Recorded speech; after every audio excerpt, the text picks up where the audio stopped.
One day you say no to something small because it feels unnecessary. The next day you spend on something bigger without thinking about it as much. It doesn't feel consistent, but it keeps happening. You go from tight to loose, from controlled to impulsive, and neither one feels completely right. It feels like you're switching between two different versions of yourself, and you don't fully trust either one.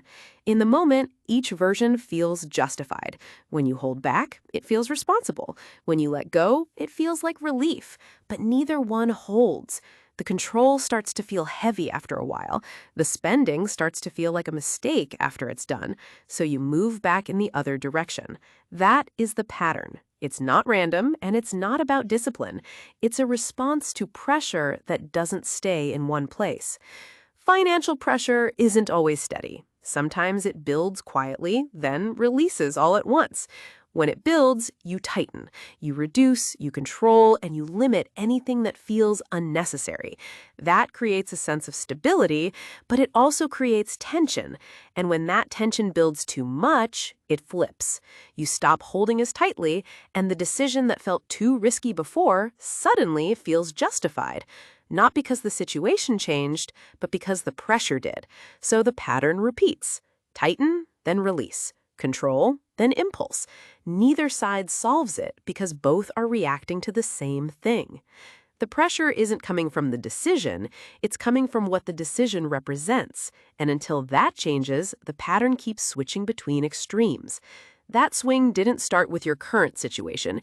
It started in an environment where money didn't feel steady, and your brain had to adapt to both sides of it. There were moments where things felt restricted, where you had to hold back, where saying no was the normal response. And there were other moments where decisions happened quickly, where something became available and had to be taken before it disappeared. Those two experiences don't cancel each other out. They combine. Your brain learned that sometimes you need to be tight to stay safe, and other times you need to move fast before the chance is gone. Over time, that created a split response. Not one consistent rule, but two different strategies stored at the same time. One says reduce and control, the other says take it while you can.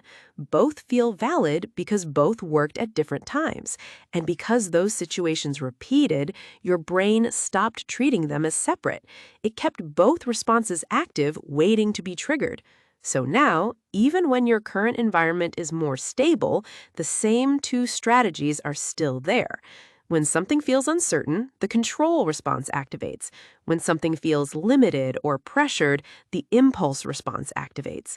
You're not switching randomly. You're moving between two learned patterns that were built under different conditions, and your brain still treats both as necessary. Your system did not choose one strategy because it could not rely on one. It had to be ready for both conditions. When money felt limited, it slowed everything down. It tightened decisions, reduced risk, and created control where it could. That response protected you when there was no margin for error. But when an opportunity appeared, something that might not last, the system shifted. It sped up. It reduced hesitation and moved before the chance disappeared. That response protected you in a different way. The important part is that both responses are protective. Neither one is a mistake. They were built to solve different problems, and your system kept both because it did not know which one it would need next. The problem now is that your system is still switching between them, even when the environment no longer demands it. It does not track time or context the way you do. It tracks signals. If a moment feels restricted, it activates control. If a moment feels limited or urgent, it activates release. The switch happens before you fully process it.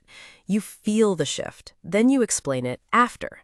That is why it feels inconsistent. You are not choosing between two behaviors. Your system is choosing for you based on what it thinks is happening.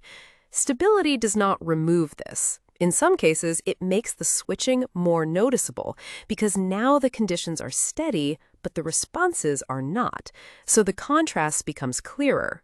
One moment you are precise and controlled, the next you are fast and open. Both feel real, but neither feels fully reliable. That is the effect of a system that learned to survive in two different conditions and never turned one of them off. At some point, this stops looking like behavior and starts shaping how you see yourself. You are not just someone who spends or saves, you are someone who has to manage both. That creates tension because each side tells a different story about who you are. When you hold back, you see yourself as disciplined and responsible. When you let go, you see yourself as careless and inconsistent. Neither version feels complete, and neither one feels fully true. So you start trying to stay on one side. You try to be more controlled, more consistent, more stable. But that effort builds pressure.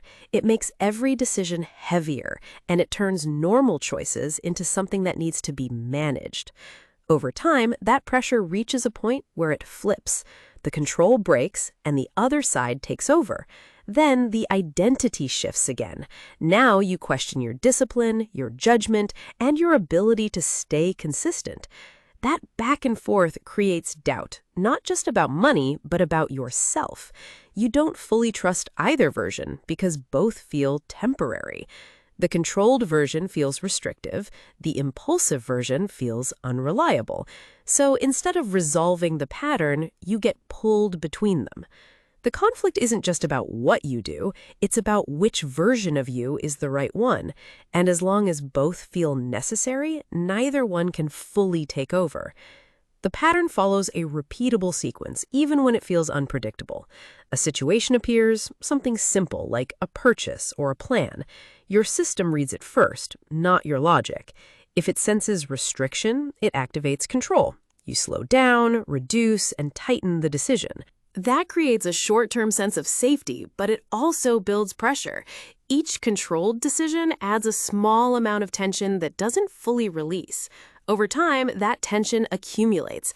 Then a different signal appears. It can be urgency, a limited window, or just the weight of holding back for too long. Your system reads that as a moment to move. It shifts out of control and into release. The same decision that felt risky before now feels justified. You act faster with less resistance because the pressure is trying to resolve itself. That creates relief, but only temporarily. After the action, the system resets in the other direction. Now it sees the release as a risk and it reactivates control to compensate. That is the loop. Control builds pressure, pressure triggers release, release creates relief, relief resets into control. The important part is that the mechanism does not update based on your current reality. It runs on recognition of signals that were learned earlier. If something feels restrictive, it tightens. If something feels limited or overdue, it releases. That is why the behavior swings, even when your situation is stable. The pattern is not responding to the decision itself, it is responding to the internal pressure around it. Over time, the switching becomes part of how you operate, and it starts shaping what you avoid. You begin to distrust decisions that feel easy, because easy decisions have led to regret before. So you slow them down. You add rules, limits, and conditions to keep control in place. That makes your behavior look consistent from the outside, but it increases pressure on the inside. The more you try to stay controlled, the more weight builds behind it. And because that pressure doesn't have a clean release, it finds one later, not always at the right time and not always in the right place. That's when the other side shows up. The decision feels justified in the moment, but it breaks the pattern you were trying to maintain. After that, the system reacts again. It tightens harder to correct it. Now, your range becomes smaller. You trust fewer decisions, you rely more on control, and you question yourself more when you don't follow it. That narrowing doesn't feel like restriction, it feels like protection. You believe you are preventing mistakes, but you are also reducing flexibility. Over time, that makes your behavior more reactive, not less. You are not choosing freely. You are moving between two responses that were built under different conditions, and neither one fully matches your current reality. So now you are left managing two systems that were never meant to run at the same time. One pulls you toward control, the other pulls you toward release. Both feel necessary, and neither feels stable. The situation around you may have changed, but the pattern has not. That means your decisions are not being shaped by what is happening now, they're being shaped by how your system learned to respond before. And as long as both responses stay active, the switching continues.